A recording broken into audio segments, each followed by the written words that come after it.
हर हर महादेव, जय भोलेनाथ। नमस्कार, मैं साधना पांडे मार्गदर्शन पे आपका स्वागत करती हूँ। तो आइए दोस्तों, आज के वीडियो में हम लोग जानते हैं कि सिद्धि कुंजिका स्तोत्र का पाठ कैसे करना चाहिए। जैसा कि आप सभी जानते हैं कि दुर्गा सप्तशती का ये महत्वपूर्ण पाठ है। ऐसा कहा जाता है कि दुर्गा सप्तशती के संपूर्ण पाठ न करें, अध्याय न करें, न्यास न करें, विनियोग न करें, कवच, कीलक, अर्गला, सुक्त न करें, तब भी दुर्गा सप्तशती का संपूर्ण फल देने वाला होता है सिद्ध कुंजिका स्तोत्र। तो आज के वीडियो में हम जानते हैं कि सिद्ध कुंजिका स्तोत्र का पाठ प्रतिदिन कैसे कर सकते हैं और इसके कौन कौन से लाभ हैं। साथ साथ दुर्गा सप्तशती बहुत ही प्रभावशाली ग्रंथ है। ऐसी मान्यता है कि इसमें जो संपूर्ण ग्रंथ है, इसमें माँ सरस्वती की, माँ काली की, माँ लक्ष्मी की संपूर्ण साधना हो जाती है और सबको मिलाकर देवी दुर्गा की संपूर्ण साधना हो जाती है। और ऐसी मान्यता है कि दुर्गा सप्तशती पढ़ने वाला व्यक्ति कभी भी परेशानियों से नहीं घिरता है। उसकी हर प्रकार की मनोकामना माता स्वयं पूर्ण करती हैं। ये दुर्गा सप्तशती का प्रभाव है। दुर्गा सप्तशती के कुछ लोग जो है वो कुछ अध्याय, जैसे चौथा अध्याय, 11वां अध्याय प्रतिदिन के जीवन में पढ़ते हैं। कुछ लोग कवच पढ़ते हैं और कुछ लोग सिद्ध कुंजिका स्तोत्र पढ़ते हैं। और ये सिद्ध कुंजिका स्तोत्र के लिए काफ़ी दिनों से मांगा जा रहा था कि सिद्ध कुंजिका स्तोत्र प्रतिदिन के जीवन में कैसे पढ़ें। तो आज के वीडियो में मैं वही बताने वाली हूँ दोस्तों, सिद्ध कुंजिका स्तोत्र कैसे पढ़ें। सबसे पहली चीज़ कि यदि आप पढ़ना चाहते हैं तो आप इसे पढ़ सकते हैं, क्योंकि इसकी जो महिमा है भगवान शिव ने पार्वती जी को बताई है और उन्हें बताया है कि ये अत्यंत ही गुप्त है, दुर्लभ है और इसे करने वाला व्यक्ति हर प्रकार की सिद्धियां प्राप्त कर लेता है।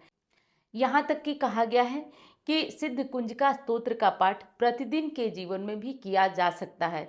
कवच का पाठ भी प्रतिदिन किया जा सकता है।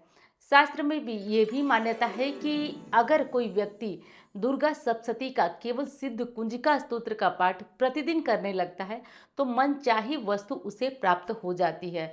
ये पाठ कब से प्रारंभ करना चाहिए ये भी जानेंगे, क्योंकि बहुत ज़्यादा इस बारे में भी दुविधा रहती है कि कोई पाठ, मंत्र, स्तोत्र कब प्रारंभ करना चाहिए। और देखिए, इस बारे में एक चीज़ और लिखी गई है दुर्गा सप्तशती में कि कुंजिका स्तोत्र पाठ मात्रेण दुर्गा सप्तशती पाठ फलम लभेत। यानी कि अगर दुर्गा सप्तशती का पाठ न कर सकें, केवल सिद्ध कुंजिका स्तोत्र का पाठ भी कर लेते हैं तो आपको संपूर्ण दुर्गा सप्तशती पाठ का फल प्राप्त हो जाता है। तो इस विशेष बात को आप ध्यान रख के चलिए। अब देखिए, लाभ तो मैं बता दी। बहुत सारे कमेंट होते हैं ना, आप लोग कमेंट बॉक्स में देखते होंगे कि नौकरी नहीं मिल रही है, व्यवसाय नहीं चल रहा है, मुझे कोई उपाय बताइए। लेकिन एक चीज़ मैं आपसे हर दिन और हमेशा कहती हूँ कि आप पहले चैनल्स के साथ जुड़े और 6 महीने ज्वाइन करें। चलिए, आपको लग रहा है कि इसमें कुछ मेरा फ़ायदा होगा तो छोड़िए, आप सब्सक्राइब भी मत करिए, कुछ मत करिए। केवल वीडियोज जाए, आपका मन करे। और देखिए, वैसे मन से होता भी नहीं है। अगर हम एक किसी की बात को सुनते हैं ना तो उसमें भी प्रभु की इच्छा होती है।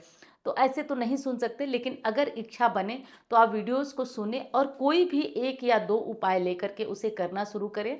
और कोई जो विशेष पर्व त्यौहार पड़ते हैं उन पे जो मैं उपाय बताती हूँ वो करने लगिए।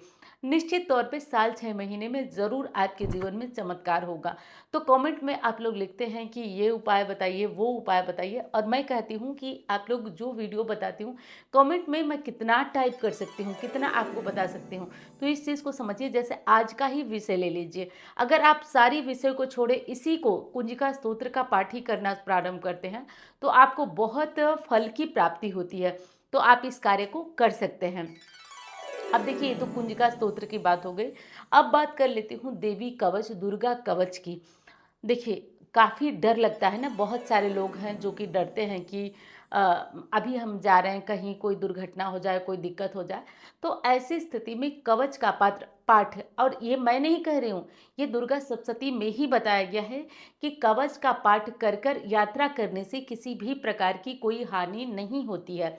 तो आप कवच का पाठ कर सकते हैं, या पहले से बहुत सारे पाठ आप कर रहे हैं, अब आप कवच का पाठ नहीं करना चाहते हैं तो जैसे गाड़ी वगैरह से जाते हैं तो एक काम कर लीजिएगा, मैं करती हूँ, आपको बता रही हूँ कि जब भी गाड़ी में कहीं भी यात्रा हमारी शुरू होती है तो सबसे पहले मैं कवच चलाकर सुन लेती हूँ और मन ही मन उसका ध्यान कर देती हूँ माँ का कि माँ रक्षा करिए। कवच में आपके सभी अंगों की रक्षा के लिए माँ से प्रार्थना किया गया है कि अलग अलग रूपों में आकर हमारी रक्षा करें देवी। तो आप इसे कम से कम सुन लीजिए, निश्चित बता रही हूँ कि आप हर प्रकार की दुर्घटना से बचे रहेंगे। तो ये कार्य आप अवश्य करिए। अब चलिए बताती हूँ आपको कि कब इसे शुरू करना है। तो देखिए दोस्तों, आप किसी भी महीने की अष्टमी तिथि से, जिसको कि दुर्गा अष्टमी बोलते हैं, आप चाहे कवच का पाठ करना प्रारंभ करें, आप चाहे सिद्ध कुंजिका स्तोत्र का पाठ करना प्रारंभ करें, किसी भी महीने की अष्टमी से इस स्तोत्र को पाठ को आप कर सकते हैं। अब बात आती है कि इसको कब करना चाहिए। तो देखिए दोस्तों, इसको करने में आपको सबसे जो बेहतर टाइम होता है वो तो बताया गया है देवी आराधना के लिए रात्रिकालीन का समय। लेकिन हम गृहस्थ जन ऐसा नहीं कर सकते हैं। रात्रिकालीन कोई भी साधना अनुष्ठान थोड़ा मुश्किल होता है। तो इसलिए हम जो है वो सुबह ब्रह्म मुहूर्त में इस पाठ को करेंगे। तो जैसे बढ़िया तो ये रहेगा कि 6 से 8 बजे के बीच आप इस पाठ को कर लीजिए। अगर इससे भी पहले 6 बजे से पहले कर लेते हैं तो अति उत्तम, नहीं कर सकते तो 6 से 8 बजे के बीच इस पाठ को ख़त्म कर लीजिए।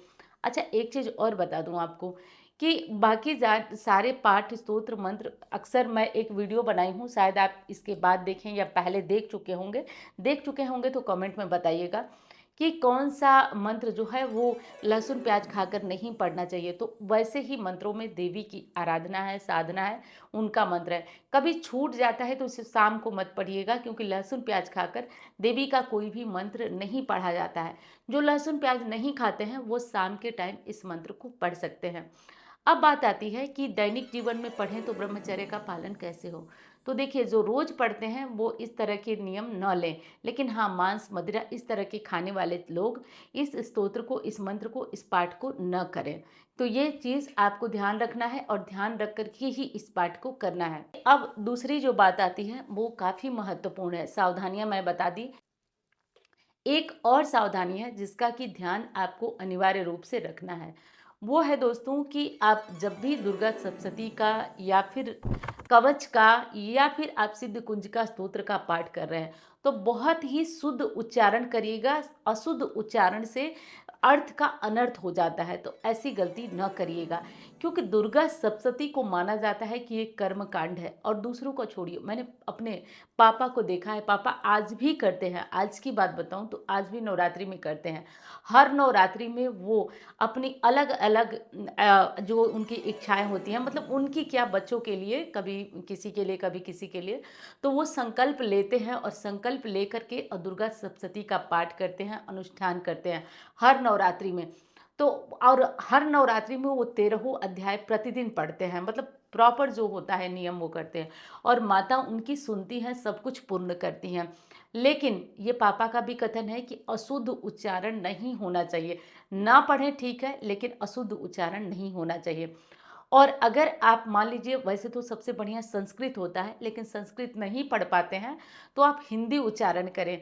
एक चीज़ का विशेष और ध्यान दीजिएगा, हिंदी उच्चारण की बहुत सारी किताबें आपको दुर्गा सप्तशती की मिल जाएंगी, परंतु जो सबसे हमारी जानी पहचानी किताब है, बहुत पुरानी किताब है, वो है गीता प्रेस गोरखपुर। उससे अगर उस किताब से आप पढ़ते हैं तो वो भरोसेमंद है। बाकी आपका जो मन हो आप उससे पढ़ सकते हैं। और ये कोई मैं ऐसे ऐड नहीं कर रही हूँ, आपका जो मेरा अनुभव है, और मैं आपको बहकाना नहीं चाहती हूँ, स्पष्ट बातें बताना चाहती हूँ, तो मैं बता रही हूँ कि आप उससे पढ़ें। तो आपके लिए ये पाठ, ये मंत्र, स्तोत्र बहुत ज़्यादा अच्छा होगा। हिंदी में पढ़ना चाहें तो हिंदी में पढ़िए, लेकिन जो संस्कृत जानते हैं उन्हें संस्कृत में पाठ करना सबसे उचित होगा। लेकिन ध्यान रहे कि कभी भी अशुद्ध उच्चारण नहीं होना चाहिए। और दोस्तों, वीडियो पसंद आ रहा है तो लाइक करिएगा। चैनल को आपने सब्सक्राइब नहीं किया तो कर दीजिएगा, ताकि मुझे भी अच्छा लगे, हौसला बढ़ता रहे। और आजकल मैं आपके कमेंट के जो भी प्रश्न हैं उनसे ज़्यादातर ये वीडियोस बना रही हूँ। तो जो भी आपकी दुविधा हो वो आप प्रश्न पूछ सकते हैं कमेंट में। अगर वो उस पर वीडियो नहीं बनी है तो मैं वीडियो बनाकर आपको ज़रूर बताऊँगी। तो मैं उम्मीद करती हूँ वीडियो आपको पसंद आई होगी। मैं मिलती हूँ अब अन्य वीडियो में। धन्यवाद। हर हर महादेव।